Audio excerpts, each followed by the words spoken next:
John Brown, Rose and the Midnight Cat by Jenny Wagner. Rose's husband died a long time ago. Now she lived with her dog. His name was John Brown. John Brown loved Rose and he looked after her in every way he could. In summer, he sat under the pear tree with her.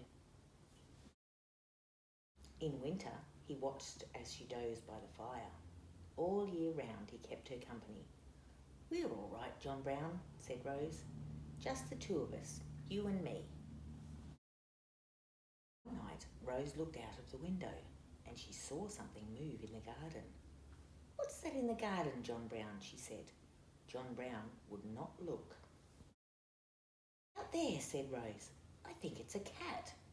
"I don't see any cat," said John Brown. "I'm sure it's a cat. Go and give it some milk." "There's nobody there," said John Brown. But that night, when Rose was safe in bed, John Brown went outside. He drew a line around the house and told the Midnight Cat to stay away. "We don't need you, cat," he said. "We're all right, Rose and I." The next night, Rose saw the Midnight Cat as he slipped through the shadow of the pear tree. "Look, there he is, John Brown," she said.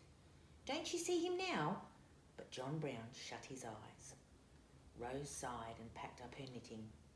Then she wound up the clock and took the milk bottles out. John Brown followed her. "I'm sure there's no cat," he said. But Rose saw the Midnight Cat often after that. Every night when John Brown was not looking, she put out a bowl of milk. And every night when Rose was not looking, John Brown tipped it out again. "You don't need a cat," he said. "You've got me." One night the Midnight Cat jumped up at the window and rubbed his back against the glass. His eyes were like lamps and his fur shone against the ragged sky. "Look, John Brown," said Rose. "Isn't he beautiful? Get up and let him in." "No," said John Brown and pulled the curtains shut. "No, I won't let him in."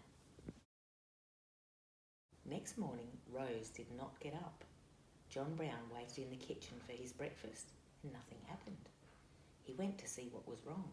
"I'm sick," said Rose. "I'm staying in bed." "All day?" said John Brown.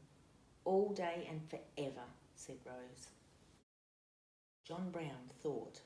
He thought all through lunchtime, and when supper time came, he was still thinking. An hour past supper time, he went back to Rose and woke her gently. "Will the Midnight Cat make you better?" he asked. "Oh, yes," said Rose. "That's just what I want." John Brown went out to the kitchen and opened the door, and the Midnight Cat came in. Then Rose got up and sat by the fire for a while, and the Midnight Cat sat on the arm of the chair.